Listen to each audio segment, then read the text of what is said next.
YCP పాలనలో SC వర్గాలకు అన్యాయం జరిగిందని బీజేపీ ఎస్సీ మోర్చా అధ్యక్షుడు చక్రవర్తి అన్నారు. ఎస్సీ సబ్ ప్లాన్ నిధులను ప్రభుత్వం దారి మళ్లించిందని ఆయన ఆరోపించారు.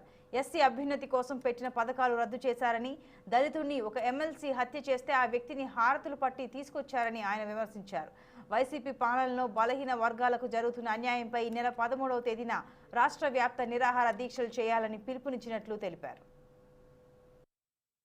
ఏదైతే ఎస్సీ యువకులు లేకపోతే చదువుకోవాలనేటువంటి ఆకాంక్షతో ఉన్నత విద్యను అభ్యసించాలని ఐఏఎస్ అలాగే గ్రూప్ 1 పరీక్షల్లో పాస్ అయ్యి బ్యూరోక్రసీ వైపు అడుగులు వేస్తున్నటువంటి ఎస్సీలకు ప్రోత్సాహం కల్పించాలనేటువంటి ఉద్దేశంతో అంబేద్కర్ స్టడీ సర్కిల్స్ ఏర్పాటు చేస్తే వాళ్ళకి ఈ రోజు వరకు కూడా ఎటువంటి ఈ అంబేద్కర్ స్టడీ సర్కిల్కి కేటాయించినటువంటి ధనమే లేదు. ఎందుకంటే వాళ్ళకి నెలకి 13,000 స్టైఫండ్, బుక్ అలవెన్స్ కింద 3,500 రూపాయలు ఇవ్వాల్సి వస్తుంది.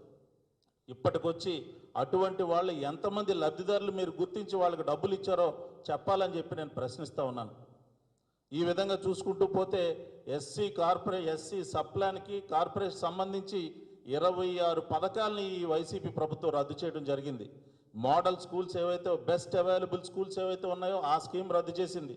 అంబేద్కర్ విదేశీ విద్య అంటే విదేశాల్లో ఉన్నత విద్యను అభ్యసించాలనేటువంటి ఎస్సీలకి ప్రభుత్వ ఆధ్వర్యంలో 15 నుంచి 20 లక్షల రూపాయలు కేటాయించేటువంటి పరిస్థితి సప్లాన్ నిధుల ద్వారా సౌకర్యం ఉంటే ఈ రోజుకి ఒక్కరికి కూడా ఆ సౌకర్యాన్ని ఏర్పాటు చేయలేనట్టు దౌర్భాగ్యమైన పరిస్థితి ఈరోజు ప్రభుత్వం ఏర్పాటు చేసింది మనకి.